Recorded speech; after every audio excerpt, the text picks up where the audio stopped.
நவக்கிரக தோஷம் விலக அற்புதமான பூஜை முறைகள். இப்போ உங்க சுய ஜாதகத்துல சூரியன் திசை நடக்கிறது அப்படின்னு எடுத்துக்கிட்டீங்கன்னா, நீங்கள் சிவபெருமாள் அருகில் உள்ள கோவில்களுக்கு சந்தன காப்பு அலங்காரத்துக்கு நீங்க பொருள் தானமா வழங்குங்க. சிவனை சந்தன காப்புல தரிசனம் பண்றது மிகப்பெரிய பலனாக சூரிய திசையில் அமையும்.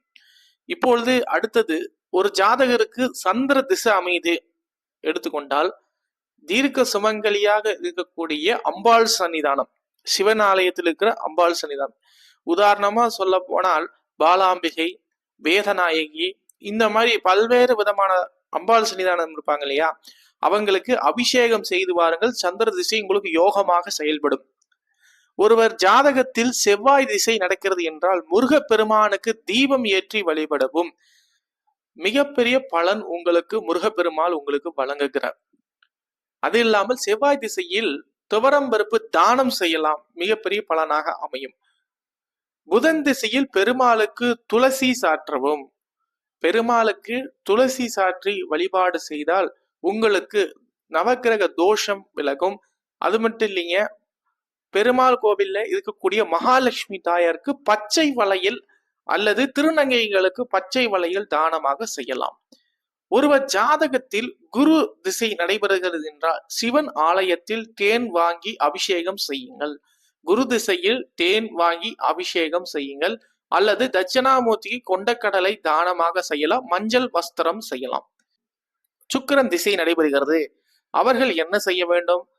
சுக்கிர பகவானுக்கு மொச்சை தானமாக வழங்கலாம், அல்லது மகாலட்சுமி தாயாருக்கு வஸ்திர தானம் வழங்கலாம்.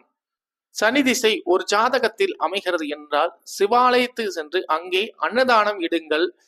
சனி திசை பாதிப்பு உங்களுக்கு குறையலாம். ஒருவருக்கு ராகு திசை நடைபெறுகிறது என்றால் ராகு காலத்தில் துர்க்கை அம்மனுக்கு அபிஷேகம் செய்வது, வழிபாடு செய்வது, அங்க பிரதட்சணம் செய்வது மிகப்பெரிய ராகு திசை யோகமாக உங்களுக்கு அமையும். ஒருவர் ஜாதகத்தில் கேது திசை நடைபெறுகிறது என்றால் கணபதியை 108 முறை வலம் வரலாம். வயதானவர்கள் 27 முறை வலம் வரலாம். அதை முடியாத பட்சத்தில் நீங்கள் 7 முறை வலம் வரலாம். இப்படி நவக்கிரக தோஷத்திலிருந்து விலகுவதற்கு எளிமையான பரிகாரத்தை நமது சேனல் கோதை யூடியூப் சேனல் வாயிலாக நீங்கள் பார்த்து கொண்டிருக்கிறீங்க. நம்மளுடைய சேனல் சப்ஸ்கிரைப் பண்ணுங்க, பெல் பட்டனை பிரஸ் பண்ணுங்க. தொடர்ந்து ஜாதக பார்க்கும் விருப்பமுள்ள நேயர்கள் நம்ம ஜாதகத்தை பார்த்து குறைந்த கட்டணமா வாங்குறோம், வாழ்வில் முன்னேற்றத்தை அடையுங்கள். சூட்சமமான பரிகாரம், ரொம்ப குறைந்த நேரத்துல பார்க்குறோம். நிச்சயம் உங்களுக்கு நல்லது நடக்கும். நன்றி, வணக்கம்.